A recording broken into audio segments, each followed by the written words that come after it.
ታላላቆቹን የአውሮፓ ሊጎች ትልቅ ቡድኖችን ዕለታዊ መረጃና የቡድን ዜና ከምታደምጡበት የመረጃ ሰዓታችን የዩቲዩብ ገጻችን ላይ ትገኛላችሁ።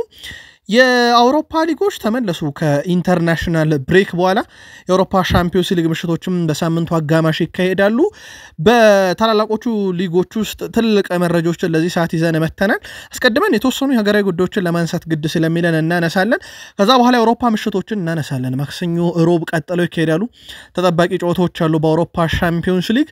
ከዚህ ጋር አያይዘን በትልቅ ቡድኖች ዕለታዊ መረጃችን በተለይም ከሪያል ማድሪድ ጋር የተያዘ ሰፋ ያለ መረጃ ከዚህ ጋር አያይዘን እናነሳለን። ተጠባቂ ጨዋታ አለ በሪያል ማድሪድ እና በዩቬንቱስ ካል ጨዋታውን ማንሳት ግድ ስለሚለን ነው። በባርሴሎናም በኩል ዴኮ ጋዜጣዊ መግለጫ ሰጥቷል። ስፖርቲንግ ዳይሬክተሩም በስፋት ከምንመለከታቸው ጉዳዮች ውስጥ ነው።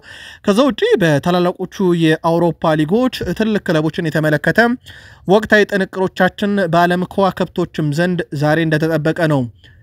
የፕሪሚየር ሊግ የመረጃ ሰዓታችን ከአሰልጣኝ ሹምሽር ነው የምንጀምረው። ከዛ ትልልቆቹን ክለቦች የተመለከቱ ወቅታዊ ጥንቅሮችን ማድረሳችንን እንቀጥላለን።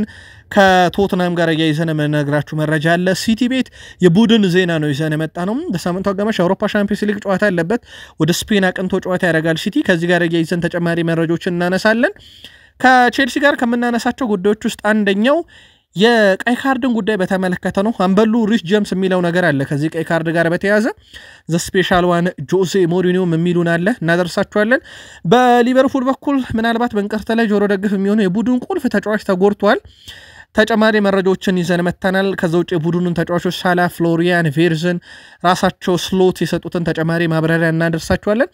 ከዛ ውጭ ክሎፕ የሚሉት ነገር አለ፣ ትንሽ ለየት ያለ ነው። የቀድሞ የሊቨርፑል ሰው ዳግም ሊቨርፑል ሊያሰለጥኑ ይችላሉ የሚሉ መረጃዎች መውጣት ከጀመሩ በኋላ ተጨማሪ መረጃዎች ወጥተዋል። ተጨማሪ ጥንቅርኛም ይዘናል፣ ለሊቨርፑሎች እንነግራቸዋለን። የዩናይትድ ደጋፊዎች ሁለት በጣም አስደናቂ ሳምንታትን በተከታታይ ያሳለፉ በሊግ ጨዋታ ደረጃ ማለት ነው። አሁን ጉዳዩ 5 ጨዋታ በተከታታይ ማሸነፍ ጸጉር መቆረጥ ጋር በተያያዘ የማንቸስተር ዩናይትድ ተጫዋቾች ራሱ ጉዳዩ ያሳሰባቸው ይመስላል። ምላሽ ሰጥተውበታል። ከዛ ውጪ ይሄ ከሌጀንዶች ጋር በተያያዘ ዩናይትድን ከፍ ዝቅ በማድረግ የራሱ የዩናይትድ ሌጀንዶች ይታወቃሉ። ከሊቨርፑል ድል በኋላ ግን ሐሳባቸውን ቀይረዋል። ቡድኑ ውስጥ ብዙ ያልተዘመረለት ግን በጣም አንድ አስደናቂ ተጫዋች አለ፣ ኩና እናነሳለን። ስለ አዲስ ፈራሚዎች ዩናይትድ ተጫዋቾች ተጨማሪ ጥንቅሮችን ይዘናል። የሩበን አሞሪም ቡድን በጥሩ መነቃቃት ላይ ይገኛል። አሁን ዩናይትድ በነ ኦፕታ ማሻሻያ ተደርጎለታል ጭምር ለዋንጫ ተገማችነቱን ከ0% ወደ 0.1 አድርሰውት ነበር። አሁንም ከፍ ብሏል። ዩናይትድ በጥቂት ሳምንታት ውስጥ ያሳየው በውጤት ደረጃ መሻሻል ደግሞ በጣም የተለየ ትርጉም ተሰጥቶታል። የዩናይትድን የመረጃ ሰዓታችን ላይ ሰፋ ያለ ጥንቅር ይዘናል ለዩናይትድ ደጋፊዎች። ሳምንቱ ግን ከምንም በላይ ለአርሰናል በጣም አስደሳች ነበረ። በፉክክር ደረጃ ተሸናፊዎቹ የቀነሱለት አጋጣሚ ነበረ። ለአርሰናል ኦፕታ ማሻሻያ በሰፊው ነው ያደረገው። አርሰናል ግን በነገራችን ላይ አስቀድመንም ነግረናቸዋል። የኦክቶበር ወር አጋማሽ እስከ ኖቬምበር አጋማሽ ለአርሰናል በጣም ምቹ ጊዜ ነው። ለተቃራኒ ቡድን ደግሞ ምቾት የሚነሱ ሳምንታቶች ናቸው። ተጨማሪ ጥንቅር እናነሳለን። ከዚህ ጋር አያይዘን የአርሰናል ቀጣይ ጨዋታዎች ይጠበቃሉ። የአውሮፓ ሻምፒዮንስ ሊግ ምሽትም አለበት በዚህ ሳምንት። ከዛ ውጪ በአርሰናል በኩል ሰፋ ያለ የቡድን ዜና እንደሁል ጊዜው ዛሬም ይዘን መተናል። እስከ ፕሮግራማችን ፍጻሜ ትቆያላችሁ። ላይክ፣ ሰብስክራይብ፣ ሼር ማድረግ ዛሬም እንዳይረሳ ብለናል። ውድ ቤተሰቦቻችን በሐሳብ መስጫ ሳጥናችን ላይ ምትልኩልን ሐሳብ አስተያየቶች፣ እንዲሁም በቀጥታ በእጅ ስልካችን መልእክቶችንም የጻፋችሁልን ወይም በማህበራዊ ትስስር ገጽ የስልክ ቁጥራችንን ተጠቅማችሁ የላካችሁልን መልእክቶቻችሁ ደርሰውናል። ከልብ እናመሰግናለን። የአገር ቤት ጉዳይ ስለያዘን እንጀምር።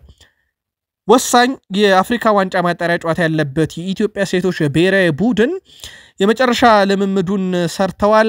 ብሔራዊ ቡድኑ ከጠዋቱ 12:30 እስከ ንጋቱ 2:30 የመጨረሻ ልምምዳቸውን ነው ያከናወኑት። በዛሬው የልምምድ መርሃ ግብር ቡድኑ የታክቲካልና የቆሙ ኳሶች አጠቃቀም ላይ ትኩረት በማድረግ ልምምድ ተሰርቷል። ቡድኑ 21 ተጫዋቾችን በመያዝ በዛሬው ዕለት ወደ ታንዛኒያ ዳሬ ሰላም ጉዟቸውን ያደርጋሉ። የመጀመሪያ ጨዋታ ጥቅምት 12 2018 ዓ.ም ታንዛኒያ ዳሬ ሰላም አዛም ኮምፕሌክስ ስቴዲየም ከአመሻሽ 11 ሰዓት ጀምሮ ጨዋታው የሚደረግ ነው የሚሆነው። የ180 ደቂቃ ዕድሜ ቀርቶታል የኢትዮጵያ ሴቶች ብሔራዊ ቡድን ለአፍሪካ ዋንጫ ለማለፍ ከ14 ዓመት በኋላ። ይህ በጣም ጥሩ አጋጣሚ ሊሆን ይችላል ለብሔራዊ ቡድናችን። መልካም እድል እየተመኘን ተጨማሪ መረጃዎችን ግን በተከታታይ የምናደርሳችሁ እንደሆነ ቃል እንገባለን። የማለዳው መረጃችን ስለ ሞሮኮ ብሔራዊ ቡድን ሰፋ ያለ ሽፋን ሰጥተን መረጃ አቅርበን ነበር።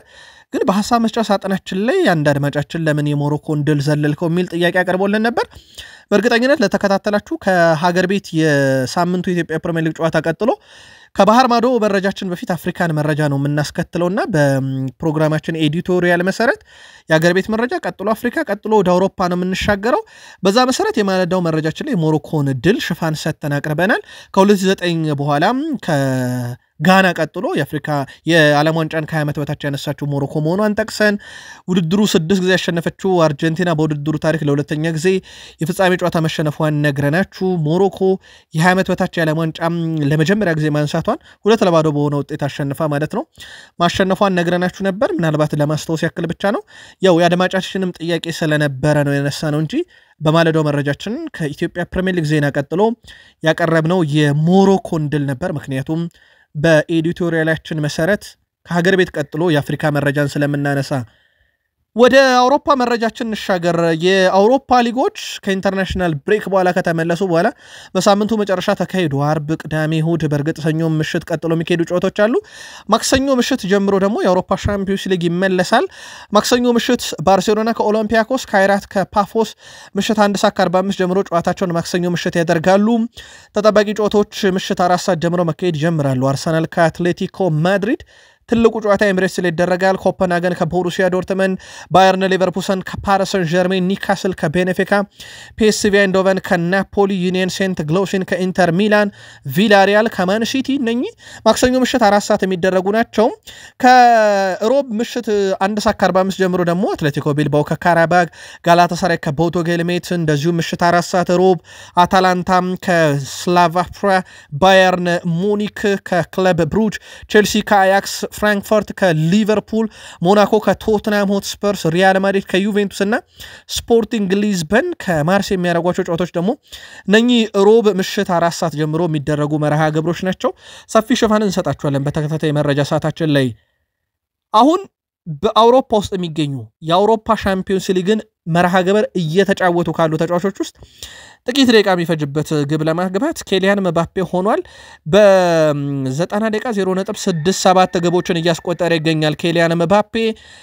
ኤርሊንግ ብሮት ሃላንድ 1 ደቂቃ ከ04 ሰከንድ ይፈጅበታል። የሮቤርት ሌዋንዶስኪን ቁጥር ካየን ወደ 0.78 ሰከንድ ይፈጅበታል። የኬንን ካየን 0.75 ሰከንድ ይፈጅበታል። እነኚህ ተጫዋቾች አሁን አክቲቭ እየተጫወቱ ናቸው። ኦልሞስት በ90 ደቂቃ አንድ ግብ አላቸው እንደማለት ነው። አሁን ያላቸው ንጻሬ እንደሚታወቀው ግብ ማስቆጠር ረገድ እንኳን የሃላንድ ፍጹም የተለየ ነው። በጥቂት ጨዋታ 52ኛ ግቡ ላይ ደርሷል። በቀጣይነት እንግዲህ ክርስቲያኖ ሮናልዶ እና ሜሲ አውሮፓ ላይ ጥለውት የሄዱትን ሪካርድ ለማሻሻል ወይም ለመጠጋት የሚደረግ ትንቅንቅ እንደሆነ ይታወቃል።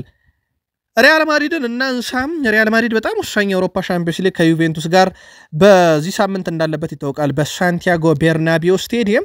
የቡድን ዜና ግን እናንሳ። ኬሊያን መባፔ ለሪያል ማድሪድ 10 ሲደመር ግቦችን በ9 የላሊጋ ጨዋታ አስቆጥሯል። ከክርስቲያኖ ሮናልዶ በኋላ በጥቂት ጨዋታ 10 ሲደመር የላሊጋ ግቦችን ለሪያል ማድሪድ ያበረከተው ተጫዋች ሆኗል። ሮናልዶ እንኳን 17 ነው ያስቆጠረው። በጣም ትልቅ ቁጥር ነው። የኬሊያን መባፔ ከሮናልዶ ቀጥሎም በ9 ጨዋታ 10 የላሊጋ ግቦች ላይ በፍጥነት መድረስ የቻለ ተጫዋች እንደዚሁ መሆን የቻለበት ሳምንት ነበረ። ላሊጋውን በእርግጥ እሱ ነው የሚመራው። አሁን በ10 ግቦች ይመራል። ዩሊያን አልቫሬስ ከአትሌቲኮ ማድሪድ 6 አለው። እነ ቫዴት ማሪክ 5 አለው።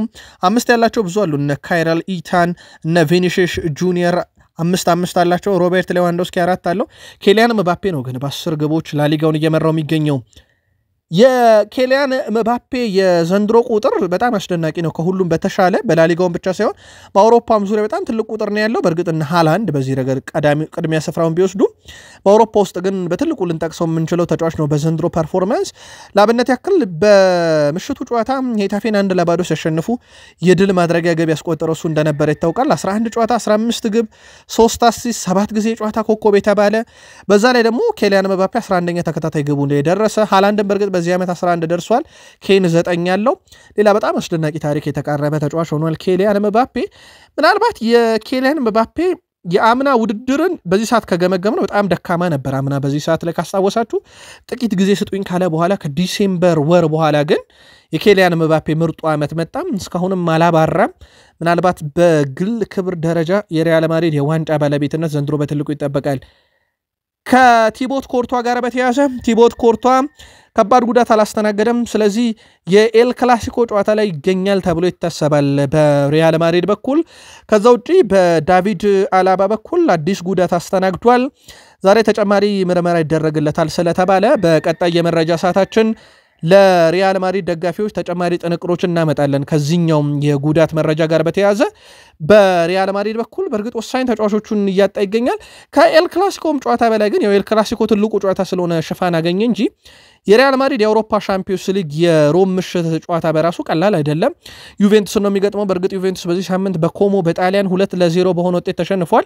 ያልተጠበቀ ውጤት ነበር ሪያል ማድሪድ ደግሞ 1-0 በሆነ ውጤት ሄታፌን አሸንፎ በባርሴሎና በሰዓታት ውስጥ የተወሰደበትን የላሊጋ መሪነት ተረክቦ ነው ጨዋታውን የሚያደርጉት እና የጉዳት ዜናዎቹ ምናልባት የኤል ክላሲኮ ላይ ትኩረት አደረጉ እንጂ የዩቬንቱስም ጨዋታ ለሪያል ማድሪድ እንደዚሁ በቀላሉ የሚታይ እንዳልሆነ ይታወቃል ተጠባቂውን የዩቬንቱስና የሪያል ማድሪድ የሮም ምሽቱን ተጠባቂ ጨዋታ ታዲያ የሚመሩትም አልቢተር ይፋ ተደርጓል በዚህ መሰረት ስሎቫኒያው የ42 ዓመት ዳኛ ስላቮክ ቪንቼክ በመሃል ሜዳ ዳኝነት ጨዋታውን እንዲመሩት ተወስኗል ዋና ዳኛው ሪያል ማድሪድ የአውሮፓ ሻምፒዮንስ ሊግ ጨዋታ ለሶስተኛ ጊዜ ሲመሩ ከዚህ በፊት በመሩት ጨዋታ ማድሪድ ባንዱ ተሸንፎ አንዱን አሸንፏል ሪያል ማድሪድ ቦሩሲያ ዶርትመንድን አሸንፎ ሻምፒዮን የሆነበት የአውሮፓ ሻምፒዮንስ ሊግ ፍጻሜንም ጭምር የመሩ አልቢተር ናቸው በአውሮፓ ዙሪያ እውቅ አልቢተር ከሚባሉት ውስጥ ይጠቀሳሉ ይህንን ተጠባቂ ጨዋታ ሮም ምሽት 4 ሰዓት ሲደረግ ይመሩታል ጨዋታው የሚደረገው ሳንቲያጎ ቤርናቢዮ ስቴዲየም ላይ ነው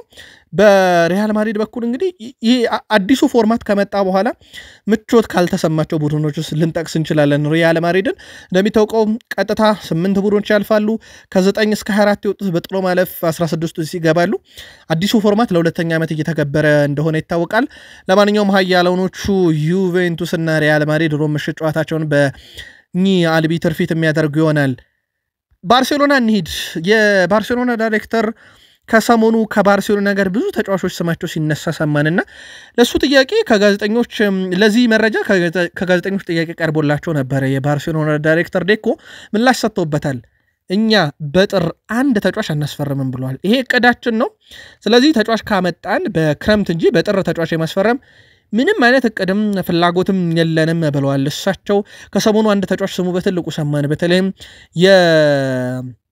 ስፖርቲንግ ሊዝበኑን ተጫዋች ጎንካኖ ኢናሲዮን የማምጣት ፍላጎት አላቸው የሚል መረጃ በስፋት ወጥቶ ነበር 80 ሚሊዮን ዩሮ ነው የውል ማፍረሻው በእርግጥ ይህን ተከላካይ ለመውሰድ እንደ ማንቸስተር ዩናይትድ ያሉ ክለቦችም ስማቸው ሲነሳ እንደነበር ይታወቃል ስፔኑ ጋዜጣ ተነባቢው ስፖርት የተባለውም ጋዜጣ ከባርሴሎና ጋር ስሙን አያይዞ ነበር ዴኮ ግን በጥር ምን ሲደረግ ብለው በጋዜጣዊ መግለጫ ላይ አንስተዋል የባርሴሎና የዝውውር መስኮት ግን ክረምት ላይ በትልቁ እንዲጠበቁ የሚያደርጉ አንዳንድ ትልቅ ዝውውሮች አሉ ለአብነት ያክል የዩሊያን አልቫሬዝ በትልቁ ይጠበቃል ይሄ በጥር እንደማይፈጸም ምንም ጥያቄ የለው ከዛ ውጪ ግን በባርሴሎና በኩል ስካውት እየተደረጉ ያሉ ተጫዋቾች ወይም በመለማዮች እየታዩ ያሉ ተጫዋቾች አሉ ለአብነት ያክል የማርሴው ሜሰን ግሪንውድ በባርሴሎና ብቻ አይደለም በእርግጥ ይሄ ሊሃቨር ላይ 6-2 ሲያሸንፉ አራግብ አስቆጥሯል በበርካታ ክለቦች እይታ ውስጥ ወድቋል ተጫዋች ግን የባርሴሎና መለማዮች ታይተዋል በላሊጋ እንደ ሄታፌ ያሉ ክለቦች ተጫዋቹን ያውቁታል ስለዚህ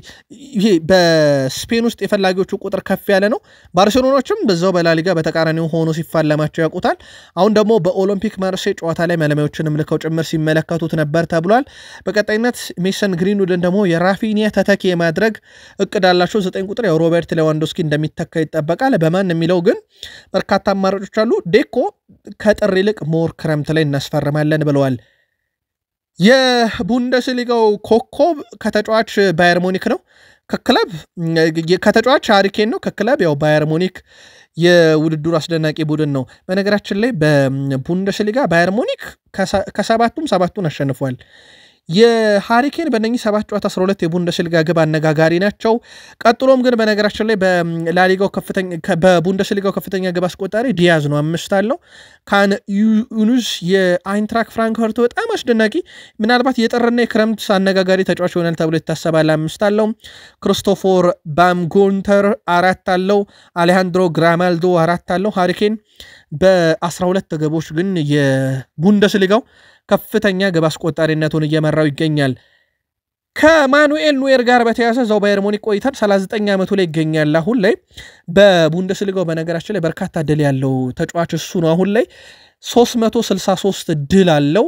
አሁንም የቀጠለ ነው ይሄ ሪካርዱም ቢያንስ በዚህ ዓመት ከጉዳት ነፃ እስከሆነ ድረስ የባየር ሙኒክ ቁጥር 1 ግብ ጠባቂ ሆኖ ይቀጥላል ተብሎ ይታሰባልና የድሉ መጠን ከዚህም ከፍ እያለ መሄዱ የሚቀር አይመስልም። አሁን በቡንደስሊጋ ታሪክ በርካታ ጨዋታዎችን ያሸነፈ ተጫዋች የባየር ሙኒኩ ግብ ጠባቂ ማኑኤል ኑዌር ሆኗል። በሳምንቱ ካየናቸው አስገራሚ ጨዋታዎች ውስጥ ኮሞ 2-0 በሆነ ውጤት ዩቬንቱስን ያሸነፈበት ጨዋታ ነበረ። የቀድሞ የአርሰናል ተጫዋች ሴስክ ፋብሬጋስ እያሰለጠነ የቀድሞ የአርሰናል አሰልጣኝ አርሰን ቬንገር የቀድሞ የአርሰናል ተጫዋች ቴሪ ዳንኤል ኦነሪ በእንግድነት ታደመው ጨዋታውን በተከታተሉበት ምሽት ኮሞ 2-0 አሸንፏል። ከዛ በኋላ ሴስክ ፋብሬጋስ የተጫዋቾቹን ከድሉ በኋላ አግኝቷቸው ነበርና ቃል በቃል ያላቸው ነገር አሁን በሚዲያ ላይ ወጥቷል። እኔ አንድ ነገር ነው መናገር የምፈልገው ይህም በእናንተ በጣም እንደኮራውኝ እግር ኳስን እንግዲህ ማየት ይቻላል ግን እናንተ ያደረጋችሁት ከባዱን ነገር ነው ብሏል። ሜዳ ላይ ሲታይ በጣም ቀላል የሚመስል ግን ከባድ ነገር ነው ያደረጋችሁት። 1 ደቂቃ 20 ደቂቃ 10 ደቂቃ ምናልባት ሜዳ ውስጥ ሮጠን ሊሆን ይችላል እሱ አይደለም የኔ ጉዳይ የማሸነፍ አስተሳሰብ እንዲኖረን ነበር የምፈልገው ያንን ነገር ነው ያሳያችሁኝ ስለዚህ ያሸንፋችኋል እኔ የምፈልገው የሚያሸንፍ ቡድን መገንባት ነው ለዚህ በጣም አመሰግናችኋለሁ ብሏል። ቃል በቃል ሲናገር የነበረው ነገር በምስል ወጥቷል።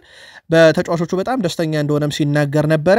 እንግዲህ ከማይክል አርቴታ ጋር እንደውም በተያዘ ካስታወሳችሁ አርሰናል በማይክል አርቴታ ስር ዘንድሮ ዋንጫን ካላነሳ ቀጣይ ድሉ ሊሰጠው የሚገባው ለሴስክ ፋብሬጋስ ነው የሚሉ ድምጾች ከፍ እያሉ መጥተው ነበረ በአንድ ሰሞን። በተለይም ኮሞን ከሴሪ ቢ ካመጣ በኋላ በሴሪ ኤ አምና 10ኛ ደረጃን ይዞ እንዲያጠናቅቅ ያደረገ ዘንድሮ ደግሞ በጅማሮም ጥሩ የሚባል ነው። አሁን ደግሞ ዩቬንቱስን የሚያክል ቡድን ረታ አነጋጋሪው ቡድን ሆኗል። እዛው ጣሊያንን ቆየ። ራፋኤል ሊያኦ 2 ግቦች ድል አድራጊነት ኤሲ ሚላን የሴሪኤ መሪነት እንደተረከበ ይታወቃል። ራፋኤል ሊያኦ በእርግጥ ከ2004 ማርች በኋላ አይ ቲንክ ካልተሳሳትኩ ከዛ በኋላ ነው ግብ ያስቆጠረው። ራፋኤል ሊያኦ በትላንትናው ግብ አስቆጥሮ ልብሱን ሊያወልቅ ነበር በነገራችን ላይ። ከዛ በኋላ ፊዮረንቲና ላይ ማለት ነው ግብ አስቆጥሮ ልብሱን ሊያወልቅ ሲል የቡድን አጋሩ ጋቢያ በፍጹም ብሎ ጎትቶ ነው ውድ ቤተሰቦቻችን ጸብ ቀረሽ ነበር የሚመስለው እንደውም አጎታተቱ በግድ ነው ተከታትሎት እንደምንም ብሎ ልብሱን እንዳይወልቅ ያደረገው። ይሄም ቢጫ ካርድ ካየ ወይም በሁለተኛ ቢጫ ካርድ እንኳን የሚያይ ከሆነ በቀይ ካርድ ያጠዋል። በቀጣይ ጨዋታ ላይም ተጫዋቹን የማይጣት ስጋት ውስጥ ይገባሉ ማለት ነው የቢጫ ክምችት። በዚህ ምክንያት የቡድን አጋር የሆነው ጋምቢያ እንዲያወልቅ አልፈቀደለትምና ተሯሩጦ ይዞት ልብሱን ከማውለቅ ቆጥቦት ከቢጫ ካርድም ራፋኤል ሊያኦ ጠብቆታል። ያው ግብ ሲቆጠር እንደዚህ አይነት ነገሮች ተጫዋቾች በደስታ እንደሚያደርጉ ይታወቃል። ራፋኤል ሊያኦ ግን የቡድን አጋሮቹ አልፈቀዱለትም። አነጋጋሪው ምስል ነበረ። የሴሪው ክለብ ኤሲ ሚላን ይሄ ጡረታ መውጫ ነው ተብሎ አንዱ እንዲተቻ ያደረገው የሉካ ሞድሪች ዝውውር ነበረ። ሉካ ሞድሪች ግን አሁን በጣሊያን ሴሪ ለአብነት ያክል በዚህ ሳምንት ፊዮረንቲናን ሲያሸንፉ 7.4 ሬቲንግ ተሰጠው። ዩቬንቱስ ጋር 0-0 ሲለያዩ 7.8 ነው ሬቲንግ የተሰጠው። ከዛ ሚላን ናፖሊን ሲያሸንፍ ወደ 7.1፣ ሚላን ዩዲኒዜን 3-0 ሲያሸንፍ 7.7፣ ሚላን ቦሎኛን ድል ሲያደርግ 8.6፣ ሊሴን 2-0 ሚላን ሲያሸንፍ 7.4፣ ክሮሜንሴ ሚላንን ሲያሸንፍ ራሱ ሚላን በክሮሜንሴ ሲሸነፍ ራሱ 7.5 ነው ሬቲንግ የተሰጠው። ከ7 በታች የለውም። ዝቅተኛው 7.1 ነው፣ ከፍተኛው 8.6 ነው። ይሄ የ40 ዓመቱ ተጫዋች ወደዛ ሲያመራ ሉካ ሞድሪች ኤሲ ሚላን ተተችቶ ነበረ እንዴት ጡረታ መውጫ ተጫዋች ያስፈርማል በሚል። ሉካ ሞድሪች ምን ያህል ቁልፍ ተጫዋች እንደሆነ ግን ለኚህ ጨዋታዎች ለአብነት ያክል ማሳያ ይሆናሉ። ሊዮኔል አንድሬስ ሜሲ የኮንትራቱ የመጨረሻ ወራቶች ላይ ይገኛል። በሚቀጥሉት 2 ወራት ውስጥ ኮንትራቱ ይጠናቀቃል። በነገራችን ላይ ከኢንተር ማያሚ ጋር ያለው ከዛ በኋላ ኮንትራት ማደስ ሻሊያም እንደ ቡድን አጋሮቹ እንደነ ጆርዲ አልባ ሰርጆ ቡስኬት ጫማ መስቀል ወይም ክለቡን መልቀቅ ሌላ አማራጭ ሊሆን ይችላል ተብሎ ነበር የሚጠበቀው እንግዲህ እነ ፋብሪዚዮ ሮማኖ ኮንትራቱን የመፈረም እድሉ በጣም ሰፊ ነው እያሉ ነው 100% ማረጋገጫ የለም ውድ ቤተሰቦቻችን ሜሲ በዚህ ሰዓት የኢንተር ማያሚ ጋር ኮንትራቴን አላራዝምም በቃኝም ፈርማለሁም ብሎ ማረጋገጫ አልሰጠም በ2026 ያለ ዋንጫ ማገሩን ይወክል አይወክል ማረጋገጫ አልተሰጠም ውድ ቤተሰቦቻችን እነ ፋብሪዚዮ ሮማኖ እንግዲህ ከተጫዋቹ ቅርብ ምንጮችን ማረጋገጫ ካገኙት ውስጥ አንደኛው በኢንተር ማያሚ እስከ ዓለም ዋንጫ የሚያቆየውን ኮንትራት ሊፈርም ይችላል ከዛ በኋላ የእግር ኳስ ህይወቱ ምናልባትም ከዓለም ዋንጫ በኋላ ሊወሰን ይችላል ተብሎ ይታሰባል በዚህ ሳምንት በመጨረሻ ጨዋታ ሃትሪክ እንደሰራ ተመልክተን ነበር ሜሲ እድሜው እየገፋ ነው ግን ኮከብነቱ አሁንም ከአውሮፓም ውጭ ቢሆን እንደቀጠለ ይታወቃል ዛሬ የአሰልጣኝ ሹምሽር ሰምተናል ከሹመት ውስጥ አንደኛው የግራም ፖተር ሹመት ነው ግራም ፖተር የስዊድን ብሔራዊ ቡድን አሰልጣኝ ሆነዋል ዓላማው 2026 የዓለም ዋንጫ ነው በታሪክ ሊሆን የሚችል አይመስልም ውድ ቤተሰቦቻችን ስዊድን የዓለም ዋንጫ ለመግባት ከዚህም ቀደም ነግሬያችኋለሁ አንዳንድ በእግር ኳስ ታምራትን የሚፈልግ ነገር አለ ሊፈጸም ማይችል ግን የተፈጸመ ምናልባት ይሄንን ለማስረዳት በጣም ጥሩ የሚሆነው የስዊድን ለዓለም ዋንጫ መብቃት ይህ የአውሮፓ ሻምፒዮንስ ሊግ ካምባኮች ላብነት ያክል ሊቨርፑል ባርሴሎና ላይ ቀለብሶት ባርሴሎና ይጣለበት ባርሴሎና ፓሪስ ሰን ዠርሜን ላይ ውጤት የቀለበሰበት የፍጻሜ ጨዋታ ሊቨርፑል ኤሲ ሚላን ላይ ውጤት ቀልብሶ 2005-6 የአውሮፓ ሻምፒዮንስ ሊግ ሊቨርፑል ዋንጫ የነጠቀበት እንደዚህ ብለን ተአምራዊ ምሽቶችን እናስታውሳለን በእግር ኳስ ውስጥ ምናልባት ስዊድንም እንደዛ አይነት ነገር ካልተፈጠረ በስተቀር ዓለም ዋንጫ መግባቷ በጣም አጠራጣሪ ነው ለማንኛውም ዛሬ ግራም ፖተር የስዊድን ብሔራዊ ቡድን አሰልጣኝ ሆነው ስራቸውን ጀምረዋል የአሰልጣኝን ሹምሽር ካነሳን አንሄ ፖስቴኮግሉ በማለዳው መረጃችን እንደነገርኳችሁ አዲሱ ቤታቸውን ገና በገቡ በጥቂት ቀናት ውስጥ በአሰልጣኝነት መንበረ ስልጣናቸው ደግሞ በ39 ቀናት ውስጥ ነው የተሰናበቱት ሁለተኛው ፈጣን አሰልጣኝ ናቸው በፕሪሚየር ሊግ በፍጥነት የተሰናበቱ ኖቲንጋም ፎረስት ታዲያስ የሳቸውን ስንብት ተከትሎ ማንን አሰልጣኝ ያደርጋል የሚለው በትልቁ ሲጠበቅ ነበር አሁን ሞር ለአሰልጣኝነት የቀረበው ውድ ቤተሰቦቻችን ግራም ፖተር ነው የሻንዳሽ ነው ግራም ፖተር ኦሬዲ የስዊድን ነው ሻንዳሽ ናቸው በጣም የቀረቡት እና የ54 ዓመቱ አሰልጣኝ በኖቲንጋም የረጅም ጊዜ ኮንትራት ይሰጣቸዋል ተብሎ ይጠበቃል አሰልጣኙ ክለቡ በዩሮፓ ሊግ ከፖርቶ ጋር በሚያደርገው ጨዋታ ስራቸውን እንዲጀምሩ ይፈልጋል ተብሏል ስለዚህ የሻንዳይችን ሹመት በእርግጠኝነት በቀጣይ መረጃ ላይ ውሳኔ ልናገኝበት እንችላለን ስለዚህ እኛ በቀጣይ መረጃችን ላይ የዚህን ውጤት ይዘንላችሁ እንመጣለን ቶትንሃም ቤት ደረስን ቶትንሃም በዚህ ሳምንት በአስቶን ቪላ ተሸንፏል እውነት ለመናገር የአስቶን ቪላ ሁለት ግቦች በሳምንቱ ውስጥ ካየናቸው በጣም አስደናቂ ግቦች ሁለቱም ይጠቀሳሉ በተለይም የመጀመሪያው ግብ ከረጅም ርቀት የተቆጠረች ግብ ነበረች በጣም አስደናቂ የምትባል ግብ ነበረች ሁለተኛዋ ግን ኳስ ከመሃል ሜዳ ላይ ማቲካሽ ለዲኝ ያቀበለበት ቴክኒክ እጅግ በጣም አስደናቂ ነው በመጀመሪያ ደረጃ ፊቱን በተቃራኒ አዙሮ ክንፍ ላይ ለቆመ ተጫዋች እንደዚህ አይነት የቮሊ ኳስ ማቀበል ሌላ ትልቅ ታክቲክ ነው ወይም ትልቅ ብቃት ነው ከዛ ቡዋንዲያ ደግሞ ያስቆጠረበት መንገድ ሌላ በጣም አስደናቂ ነው የሳምንቱ በጣም ምርጥ ግብ ሊባል ይችላል ከቢውልድ አፑ ጀምሮ ማለት ነው ምናልባት ይህን አነጋጋሪ ግብ ከዜናችን በኋላ ልትከታተሉ ትችላላችሁ ታዲያ ቶትንሃም ጨዋታውን 1-0 እየመራ ነበረ በፕሪሚየር ሊጉ በባለፈው ዓመት ጀምሮ ወደ ቤተሰቦቻችን ከባለፈው ዓመት ጀምሮ አንድ ቡድን እየመራ በርካታ ነጥብ የጣለው ቶትንሃም ነው 19 ጥሏል ፉላም 18 ብራይተን 14 አርሰናል 13 ወልቭስ 13 ብሬንትፎርድ 12 ኖቲንግሃም ፎረስት እና ኤቨርተን 11 ቼልሲ 10 ሲቲ 9 ነጥብ ጥለዋል ቶትንሃም ከአምና ጀምሮ እየመራ 19 ነጥቦችን ጥሎ ወጥቷል ይሄ በጣም ትልቅ ጦት ነው ለቶትንሃም ምናልባት እነኚህ ነጥቦች አምና ላለመውረድ ደረገ ትግል የሚታደጉት ዘንድሮ ምናልባትም በቶፕ 3 ቡድኖች ውስጥ እንዲቀመጥ ሊያደርጉት የሚችሉ አይነት ውጤቶች ናቸው ሲቲ የአውሮፓ ሻምፒዮንስ ሊግ ምሽት አለበት በዚህ ሳምንት ወደ ስፔን ተጉዞ ጨዋታ ያደርጋል በሲቲ በኩል ግን የሮድሪ ጉዳት አሁንም ለቡድኑ አሳሳቢ ነው ምንም ጥያቄ የለውም ቪላሪያል ነው ስፔን ድረስ ሄዶ የሚገጥመው ያለ ቡድኑ ቁልፍ ተጫዋች የሚያደርገው ጨዋታ ነው ምንም ጥያቄ የለውም የፔፕ ጋርዲዮላ ቡድን በእርግጥ ያለ ሮድሪ በሳምንቱ ተጫውቶ ድል አድርጓል ግን ያለ ሮድሪ ሲቲ ማሰብ ለሲቲ ደጋፊዎች ትንሽ ከበድ የሚለው አጋጣሚ ሊሆን ይችላል የሮድሪ ስም ከሪያል ማድሪድ ጋር በስፋት እየተነሳ ነበር። ማድሪድም ግን በዚህ ሁኔታ ሮድሪን እንደው ጨክኖ ለማስፈረም ገንዘብ ይበጅታል ተብሎ አይታሰብም። ተደጋጋሚ ጉዳቶችን እያስተናገደ ነው። በዚህም ሳምንት በጉዳት ምክንያት ጨዋታ አመልጦታል። ሮድሪ መቼ ይመለሳል የሚለው ነገር በሲቲ በኩል ማረጋገጫ እስካሁን ሰዓት ድረስ ሊገኝበት አልቻለም። የቡድኑ ቁልፍ ተጫዋችነቱ ጥያቄ የማይነሳበት ሮድሪ ከአምና የባሎንዶር ምሽት በኋላ ባለፉት 1 ዓመታት ውስጥ በቡድን ውስጥ በተገኘበት ጨዋታ በወጥ ብቃት ይገኛል እንጂ በወጥነት ለሲቲ ግልጋሎት መስጠት አልቻለም በጉዳት ምክንያት። በዚህም ሳምንት ከቪላሪያል ጋር በሚደረገው ጨዋታ ላይ አይገኝም። አሰልጣኝ ጋርዲዮላ ከዚህ ጋር በተያያዘ ጋዜጣዊ መግለጫ በዚህ ሳምንት ይሰጣሉ ተብሎ ስለሚጠበቅ በጋዜጣዊ መግለጫ ላይ ያነሷቸውን ነጥቦች ለእናንተ ውድ አድማጮቻችን በቀጣይ መረጃ ሰዓታችን ላይ የምናካትተው ይሆናል።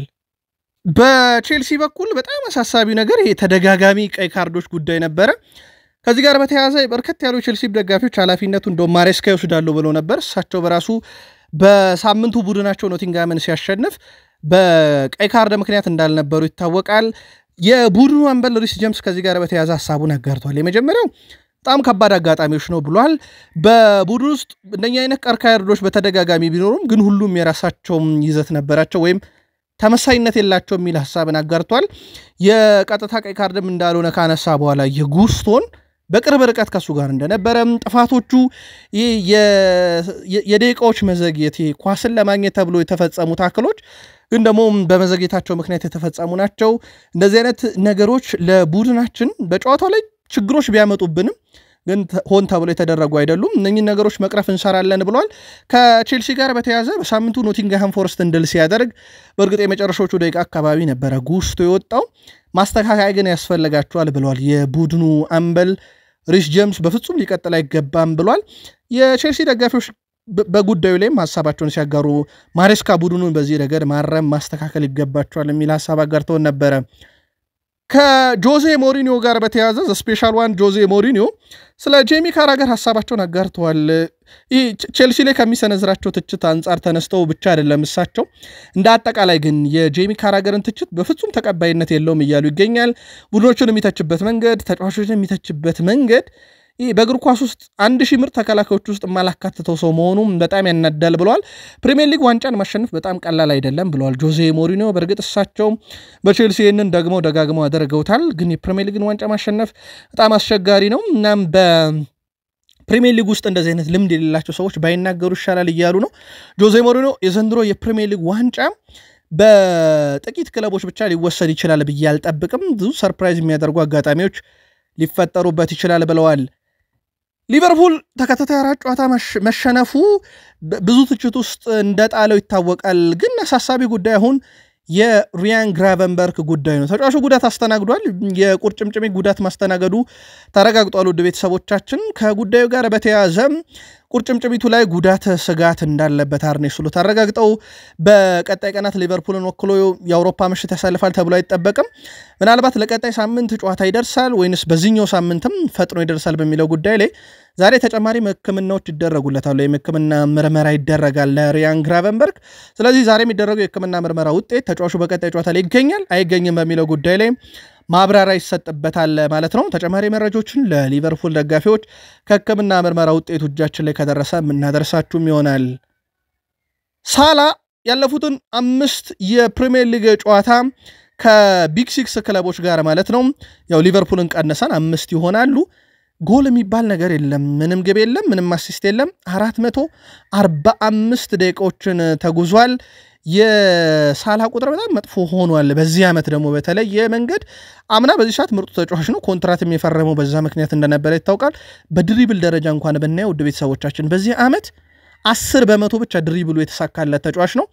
የሳላ መቀነስ ምናልባት የቡድን ችግር እንደ ቡድን ሊቨርፑልን ነው ደክሞ የሳላን ድክመት ያሳየው ወይንስ እንዲህ በተናጠል የተወሰኑ ተጫዋች ድክመት ነው ሊቨርፑልን እንደዚህ አይነት ወጥ ብቃት እንዳያሳይና ተከታታይ ሽንፈት እንዲያጋጥመው ያደረገው የሚለውን ለእናንተ ግን ሳላ በጣም መጥፎ ቁጥር ነው በዚህ ዓመት ያለው። ሌላኛው በጣም ብዙ ገንዘብ ወጥቶበት የመጣው ፍሎሪያን ቬርስ በ10 ጨዋታ አሲስትም ጎልም የለውም። ከዚህ ጋር በተያያዘ እንደውም የቀድሞ አሰልጣኝ የርገን ክሎፕ አሁን ፍሎሪያን ቬርዝን የተቻቹ ሰዎች በዚሁ በተቻችሁበት አፋችሁ ፍሎሪያን ቬርዝን ታደንቁታላችሁ ብለዋል። እሳቸው የባየርን ሊቨርፑል ፍሎሪያን ቬርዝ መች መጥቶ ነው ይህ አድናቆት የሚጎርፈው የሚለው በቀጣይ ይጠበቃል።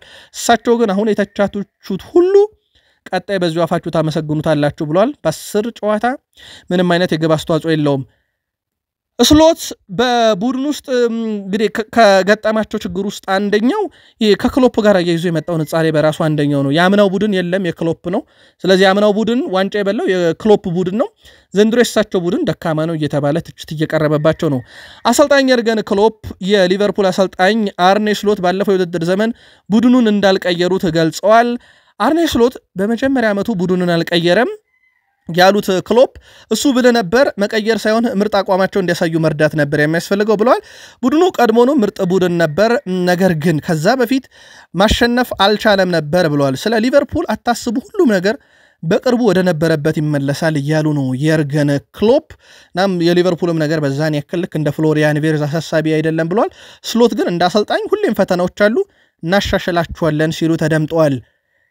ክሎፕ ላይ ካለን ተጨማሪ መረጃዎችን እናንሳ ውድ ቤተሰቦቻችን። ዩናይትድ ለማሰልጠን ክሎፕ በነገራችን ላይ በጥያቄ ደረጃ ቀርቦላቸው የተወሰኑ ድርድሮችም ተካሂደው ነበረ። በወቅቱ ሊቨርፑልን ከመረከባቸው በፊት ጀርመናዊ አሰልጣኝ የርገን ክሎፕ ሊቨርፑልን ከመቀላቀላቸው በፊት ማንቸስተር ዩናይትድ ለማሰልጠን ስላልተስማሙበት ምክንያት ተጠይቀው ነበረ። የርገን ክሎፕ ሲናገሩ ምክንያቱም ከነሱ ጋር በነበረ ንግግር የማልፈልጋቸው ነገሮች መስማት ነበር ብለዋል። የማትፈልጋቸውን ተጫዋቾች እናመጣለን ብለው ነበር ያሉት ክሎፕ ንግግራቸው ይህንን እናደርጋለን ብቻ ነበር ያሉኝ ብለዋል። አያይዞም ፖል ፖግባና ክርስቲያኖ ሮናልዶን መመለስ እኔ በግል አልፈለኩም ነበር፣ መመለሳቸው ጥቅም አልነበረውም። የዩናይትድ ሰዎች ግን እነሱን እንመልሳለን ብለው ነበር ይላሉ ክሎፕ። በወቅቱ የማንቸስተር ዩናይትድ ሐሳብ ምርጥና ኮከብ ተጫዋቾችን ማስፈረም ነበር። ስለ እግር ኳስ በጭራሽ አልተነጋገርንም፣ አልተወያየንም። ለዛም ነው የዩናይትድን አሰልጣኝነት በወቅቱ ያልተቀበልኩት ሲሉ ተደምጠዋል። በዚሁ የዩናይትድን መረጃ እንቀጥል። ዲዬጎ ዳሎም ማንቸስተር ዩናይትድ ደጋፊዎች በተለይም በተከታታይ ጨዋታ አንደኛው ደጋፊ ነው። በእርግጥ በተከታታይ 5 ጨዋታ ቡድኑ እስካላሸነፈ ድረስ ጸጉሬን አልቆረጠም ብሏል። በእርግጠኝነት መናገር የምፈልገው ነገር የዚህን ሰው ጸጉር መቁረጫ ጊዜውን እናሳጥራለን ብሏል ዲዬጎ ዳሎ። ዩናይትድ 2 ተከታታይ ጨዋታ ድል አድርጓል። ሰንደርላንድን አሸንፏል። ሊታሰብ ያልቻለ በበርካቶች ዘንድ እንደውም ካስታወሳችሁ የዩናይትድ ሌጀንዶች ስኮልስ፣ ሪዮ ፈርዲናንድ በአንፊልድ ዩናይትድ 1 ነጥብ በቂ ነው፣ ለ1 ነጥብ ነው መጫወትም ያለበት ያንን ለማግኘት ብለው ነበረ። ሌጀንዶች ያላመኑትን ዩናይትድን ግን የዩናይትድ ተጫዋቾች ሜዳ ላይ ሊቨርፑልን አሸንፈውላቸዋል። አሁን ደግሞ ዲዬጎ ዳሎ ጸጉር እንቆርጣለን እያለ ነው። የዚህን ደጋፊ 3 ተከታታይ ጨዋታ ድል እናረጋለን እንደማለት ነው። ብሩኖ ጥሩ አልነበረም ይላል ሮይኪን በላንክሸር ደርቢ ጨዋታ። ማይካድ ሐቅ ነው። ብሩኖ በጨዋታው መጥፎ ነበረ፣ ግን በዚህ መጥፎ አቋሙ ሁሉ አሲስት ማድረጉ አስገርሞኛል ብሏል። ብሩኖ ለማጓየር ኳስ ያሻማበት መንገድ ለእኔ እጅጉን ድንቅ ነበረ። እናም ከጨዋታው በኋላ ይህን ድንቅ አሲስት በተመለከተ ምንም አለማውራቱ አስገርሞኛል ብሏል። በስተመጨረሻም የሮይኪን ሐሳብም ከ100 ተጫዋቾች ውስጥ 99ኙ ያንን ኳስ መጀመሪያ ሊቆጣጠሩት እንጂ የሚሞክሩት ልክ እንደ ብሩኖ በፍጹም ክሮስ የማድረግ አእምሯቸው ውስጥ አይመጣላቸውም። ብሩኖ በመጥፎ ብቃቱ ላይ ራሱ ይህንን ማሰቡ አስደንቆኛል ብለዋል። ኳስ ወደ እርሱ ሲመለስ በፍጥነት ነበረ ኳሱን ለመቆጣጠር ከመሞከር ይልቅ በቀጥታ ማሻማትን የመረጠው። ብሩኖ ያንን ኳስ ሳይቆጣጠረው ወደ ሳጥን ውስጥ ማሻማቱ ደግሞ የሊቨርፑል ተጫዋቾች እንዲዘናጉና እንዳይዘጋጁ አድርጓቸዋል። ማጓየርም ኳሱን በቀላሉ አስቆጥሮታል ብለዋል። በእርግጥ አሲስቷን ምናልባት ተከታተላችሁታል ብለን እናስባለን። የብሪያን ሜሞ ዲፍሌክሽን ስትመጣ አላቆማትም፣ እዛው አየር ላይ እንዳለች ነበር ክሮስ ያረጋት፣ ግብ ተቆጥራ በዛው አሸንፏል ዩናይትድ። ለኔ ምርጡ እምቤሞ ነው እያለ ይገኛል ዋይኔ ማርክ ሩኒ። በዚህ ውድድር ዓመት የዩናይትድ ምርጡ ተጫዋች እርሱ ነው። በአመቱ በሰራው ስራ በጣም እደነቃለሁ። መስዋዕትነት ከፍሏል ብሏል። እንደውም ወደ ዩናይትድ ሲመጣ መስዋዕትነት ከፍሎ የመጣ ተጫዋች ነው፣ ግን በዛ ልክ አልተወራለትም እያለ ነው ሩኒ። እውነቱን ለመናገር እሱ ዩናይትድን ሲቀላቀል በእርሱ ላይ ጥርጣሬ ነበረኝ ያለው ሩኒ ያንን ጥርጣሬን ግን ምላሽ ሰጥቶኛል ብሏልና ብሪያን ሜሞ ምርጥ ነበር ብሏል። በማቲያስ ኩንሃ በኩል ግን የተነገረ አይመስልም ምናልባት ብዙዎች ማቲያስ ኩናንም እያነሱ ዜናዎችን ሲሰሩ ያልተመለከትኩም የዩናይትድ ደጋፊዎች ግን የኩንሃ ብቃት በምሽቱ ጨዋታ በትልቁ ሊወራ ይገባል ብላችሁ ያታስቡም ወይ ጨዋታውን የተከታተላችሁ ታጋሩን ሃሪ ማጓየር ይህ በዚህ ክለብ የማሳልፈው ምናልባትም የመጨረሻው የአንፊልድ ግቤ የአንፊልድ ደስታ ሊሆን ይችላል ብሏል እንደሚታወቀው በኮንትራቱ የመጨረሻ ዓመት ላይ ይገኛል ይልቀቅ ወይም በኮንትራቱን ያራዝም በሚለው ነገር ላይ ምንም የተወሰነ ውሳኔ የለም ግን ምናልባትም አንፊልድ ላይ ቡድኔን ድል ያስደረኩበት የመጨረሻ ምሽት ሊሆን ይችላል ትልቅ ደስታ ፈጥሮልኛል ብሏል ካርሎስ ቴቬዝ በ2007-8 ሮቤርት ቫን ፐርሲ በ2012-13 ዋነማታ በ2014-15 ዋይኒ ሩኒ በ2015-16 በአንፊልድ የማሸነፊያ ግብ ካስቆጠሩ በኋላ ሃሪ ማጓየር ዘንድሮ የማሸነፊያ ግብ እንደዚሁ ያስቆጠረበት ዓመት መሆን ችሏል ሃሪ ማጓየር በጨዋታው ለምን በእንግሊዝ ብሔራዊ ቡድን የዓለም ዋንጫ ስብስብ ውስጥ መካተት እንዳለበት ያሳየበት ምሽትን ብሎታል ዋይኒ ማርክ ሩኒ እሱ ለሚጫወትባቸው ቡድኖች በሙሉ እጅጉን ጠቃሚ ነው እሱ ያለፈበት መንገድ ክብደቱ ደግሞ ምን ያህል ለቡድን አስፈላጊ አስተሳሰብ እንዳለው ጭምር ያሳያል ነው ያለው ሁሉም ነገር ለሱ አስቸጋሪ ነበረ ሆኖም ሃሪ ማጓየር አሁን ለአንድ ቡድን በቡድን ግንባታ ውስጥ የሚያስፈልገው ወሳኝ ተጫዋች መሆኑን አሳይቷል ብለዋል ዋይኒ ሩኒ ጄሚ ሬድናፕ የቤንያሚን ሼሽኮን ሁኔታ በተመለከተ እስካሁን ግልጽ አይደለም እያሉ ይገኛሉ ማቲያስ ኩናና ብራያን ቤሞ ግን የማንቸስተር ዩናይትድ መለያ ያጥልቀው መጫወት እንደሚገባቸው አረጋግጠውልኛል ብለዋል ሁለቱ ፈራሚዎች ቡድኑ ይበልጥ አሁን ጠንካራ እየመሰለ ነው አሁንም የሚቀሩት ነገሮች እንዳሉ ግልጽ ነው ነገር ግን አሁን አዎንታዊ ነገሮችን ማየት ጀምራለናል በዩናይትድ እያሉ ነው ሬድናፕ ግን እሳቸው የኩናና የብራያን ቤሞ ለማንቸስተር መጫወት ተገቢነት ወይም ትክክለኛ ጥራት ያለው ተጫዋች በክረምት አምጥቷል ለሚለው መሰክራለሁ የሼሽኮን ግን አሁንም ድረስ ግልጽ አይደለም ብሏል በእርግጥ የታክቲክ ጉዳይ ከሊቨርፑል ጨዋታ ቋሚ 11 ወይም የመጀመሪያው 11 ውስጥ እንዳይኖር አድርጎታል ያው ሩበን አሞሪም ሊቨርፑሎች ተዘጋጅተው እንደሚመጡ ስላወቅኩኝ ነው ብሏል ይሄ በ9 ቁጥር ታርጌት ማን የሚጫወትን ቡድን ሊቨርፑሎች ማርክ ያደርጋሉ በኮናቴና በቨርጅል ቫን ዳይክ ያ አዋጭ አይደለም ብለው ስላሰቡሳቸው በሐሰተኛ 9 ቁጥር እንደተጫወቱ ይታወቃል በማንቸስተር ዩናይትድ በኩል በሊቨርፑል ጨዋታ ወደ 294 ኳሶችን አቀብለው 75ቱ ረጅም ኳሶች ናቸው 25.5% እንደማለት ነው የጨዋታው ይህ በፐርሰንት ከ2017 በኋላ የተመዘገበ ከፍተኛው ቁጥር ሆኗል አንድ ቡድን ካቀበላቸው ኳሶች 25% የሚሆኑት ረጃጅም ኳሶች ሲሆኑ አንዱ በማንቸስተር ዩናይትድ በኩል ሶስተኛውን የሜዳ ክፍል ለማግኘት ረጅም ኳሶች በትልቁ ሲጠቀሙ ተመልክተናል ከዛ ውጪ ሩበን አሞሪም አማድ ዲያሎ በዊንግ ባክ ቦታ ላይ የተለየ ተጫዋች ነው ብለው እንደሚያምኑና ለቦታውም ፍጹም ተስማሚ ተጫዋች ነው እያሉ ነው የተወሰነ ቅሬታ የተነሳባቸው ግን አንደኛው አማድ ዲያሎን በዛ ቦታ ላይ ማጫወታቸው ነው በተጫዋቹ በኩል ቢጫ ካርድ ስለነበረው ነው የቀየርኩት ለኛ ግን በጣም አስፈላጊ ተጫዋች መሆኑ ጥያቄ ውስጥ አይገባም ብለዋል የመጀመሪያው ብራያን ቤሞ ግብ ስትቆጠርም ቢልድ አፑ በዛው አቅጣጫ የመጣ ነው ሲቀጥል ሁለቱ ናቸው ተቀባብለው ያስቆጠሩት አሁን ጥያቄው አማድ ዲያሎ በማያውቀው ቦታ ነው የሚጫወተው የሚለው ግን በትልቁ ጥያቄ ያስነሳባቸው ነበር ዩናይትድ በቀጣይ 3 ጨዋታ ኦልድ ትራፎርድ ላይ ቀጣይ ሳምንት ብራይተንን በ10ኛ ሳምንት ኖቲንግሃም ፎረስትን ሲቲ ግራውንድ ላይ በ11ኛ ሳምንት ደግሞ ቶትናም ሆትስፐር ስቴዲየም ላይ ይገጥማል ምን ያህሉን አሳክቶ የደጋፊውን ጸጉር ያስቆርጣሉ የነኝንስ ጨዋታ አሳክቶ ምልከታችሁን አድርሱን እንደ ኦፕታ ግምት ከሆነ ለአርሰናል ነገሮች በጣም የተሻሉ እየሆኑ መጥቷል ብሏል ኦፕታ ባለፈው ሳምንት ወደ 34% አካባቢ ነበር ለአርሰናል ቀድመ ግምቱን የሰጠው የፕሪሚየር ሊግ ዋንጫን የማንሳቱን አሁን የአርሰናል 51% ተሻግሯል ወደ ቤተሰቦቻችን በሊጉ ደረጃ ሰንጠረዥ በ3 ነጥብ ልዩነት መምራት ጀምሯል ከሲቲ ከአምናው ሻምፒዮን ደግሞ ርቀቱን ሰፋ አድርጎታል አሁን የአርሰናል የዘንድሮ የዋንጫን ጉዞ በደንብ ሊያሳምርለት የሚችለው ወር ላይ ይገኛል በተለይም ከኦክቶበር አጋማሽ እስከ ቀጣይ ወር ኖቬምበር አጋማሽ ድረስ ለአርሰናል መልካም ነው አሁን በቀጣይነት ሊቨርፑል በብሬንትፎርድ ሜዳ ጌት ኮሚኒቲ ሄዶ ነው የሚገጥመው አንፊልድ ላይ አስቶን ቪላ ነው በጣም ከባድ ተጋጣሚዎች ይመስላሉ በሲቲም በኩል ቀጣይ ጨዋታቸውን ከአስቶን ቪላ ጋር በቪላ ፓርክ ያደርጋሉ ከዛ በኋላ በርንማውዝን ሜዳው ድረስ ኢታሃድ ላይ ይገጥማል ማንቸስተር ሲቲ ከዛ በኋላ ሁለቱ ክለቦች ሊቨርፑል እና ሲቲ እርስ በርሳቸው ይጫወታሉ ይሄ በራሱ ለአርሰናል ሌላ ጥሩ እድል ሊፈጥርለት ይችላል።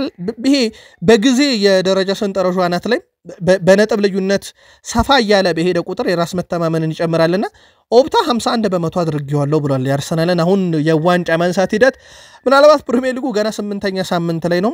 ገና ድፍን ያልተነኩ 30 ሳምንታት፣ 30 ምሽቶች፣ 30 የምሳ ሰዓት ጨዋታ፣ 30 የ11 ሰዓት ጨዋታን ጨምሮ በርከት ያሉ የምሽት ጨዋታዎች ይጠብቃሉ ለአርሰናልም ለሊቨርፑልም ለሲቲ።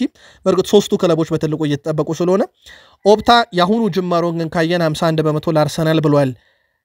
አርሰናል በቀጣይ ፓላስን በሜዳውም በፕሪሚየር ሊግ ይገጥማል። በርንሌን ከሜዳ ውጪ፣ ሰንደርላንድን ከሜዳ ውጪ፣ ቶትናምን በሜዳው፣ ቼልሲን ከሜዳ ውጪ በቀጣይ የሚገጥማቸው 5 ጨዋታዎች ናቸው። እነኚህ ጨዋታዎች ላይ አርሰናል ምን ያህል ነጥቦችን ግን ሊያሳካ ይችላል የሚለውን መልከታችሁን አድርሱን። ከአርሰናል ጋር የተያዘ የፉልሃሙ አማካይ ሳንደርበርግ አርሰናል አሁን በፕሪሚየር ሊጉ በብዙ ነገር ጠንካራው ቡድን ነው ብሏል። በዚህ ሳምንት አንደኛው ፉልሃም ነው ሽንፈት የገጠመው በአርሰናል። አምና ካስታወሳችሁ ከፉልሃም፣ ከኒካስል ዩናይትድ፣ ከዌስትሃም ዩናይትድ አርሰናል 1 ነጥብ ነው ያገኘው። ዘንድሮ ግን ሶስቱንም ገጥሟቸዋል፣ ሶስቱንም ድል አድርጓል። በተከታታይ 9 ነጥብ አግኝቷል ከነኚህ ቡድኖች። እናም የፉልሃሙ አማካይ ሳንደርበርግ ዘንድሮ ጠንካራው ቡድን ለዋንጫ ቅድመ ግምት ቢሰጠው አይገርምም ብሏል። የአርሰናልን ቡድን እና በጥንካሬውን በብዙ ወድሶታል። በአርሰናል በኩል ይሄ ጋብርኤል ማጋሌሽ ከኋላ ሲሆን ጠንካራው ተከላካይ ነው። ወደፊት ሲመጣ ደግሞ ጠንካራው ግብ አስቆጣሪ መሆኑን ቀጥሏል። 20 የፕሪሚየር ሊግ ግብ አስተዋጽኦ አለው። 18ቱ የሱ ግቦች ናቸው፣ 2 አሲስት ናቸው። በዚህ ሳምንትም የትሮሳርድ ግብ በእርግጥ እሱ ለግብ የሞከራት ኳስ ናት። አቅጣጫዋን ለግቡ ቀረብ ብላ ወደ ተቃራኒ ፋር ፖስት ላይ ሄዳ ትሮሳርድ አግኝቶ ያስቆጠራት። ያው አሲስቱ የተመዘገበው በጋብርኤል ማጋሌሽ ነው። እሱ በፕሪሚየር ሊግ ለአርሰናል መጫወት ከጀመረ ጊዜ ጀምሮ አንድም ተጫዋች የእሱን ያክል የግብ አስተዋጽኦ የለውም በተከላካይ መስመር ላይ እየተጫወተና በጣም አስደናቂውን ጊዜ እያሳለፈ ይገኛል። በዚህ ሳምንት ደግሞ በጣም ወሳኝ የአውሮፓ ሻምፒዮንስ ሊግ ኤሚሬትስ ላይ ከአትሌቲኮ ማድሪድ ጨዋታ ያደርጋሉ። አትሌቲኮ ማድሪድ ሲከላከልም ጠንካራ ሲያጠቃም ጠንካራ ቡድን ነው። እንደከዚህ ቀደሙ አትሌቲኮ ማድሪድ የሚከላከል ብቻ ቡድን አይደለምና ለማጋለሽ ምናልባትም ከነ ዩሊያን አልቫሬስ ትንሽ ፈተና ሊጠብቃቸው ይችላል። ዩሊያን አልቫሬስ ደግሞ በፕሪሚየር ሊጉ የሚያውቀውን ቡድን ነው የሚገጥመው አርሰናልን። ማይክል አርቴታ በጋዜጣዊ መግለጫ ላይ ከጥቂት ደቂቃዎች በኋላ ስለሚገኙ እኛ አካተን መረጃውን እናመጣዋለን። የአሁኑን እዚህ ጋር እናብቃ።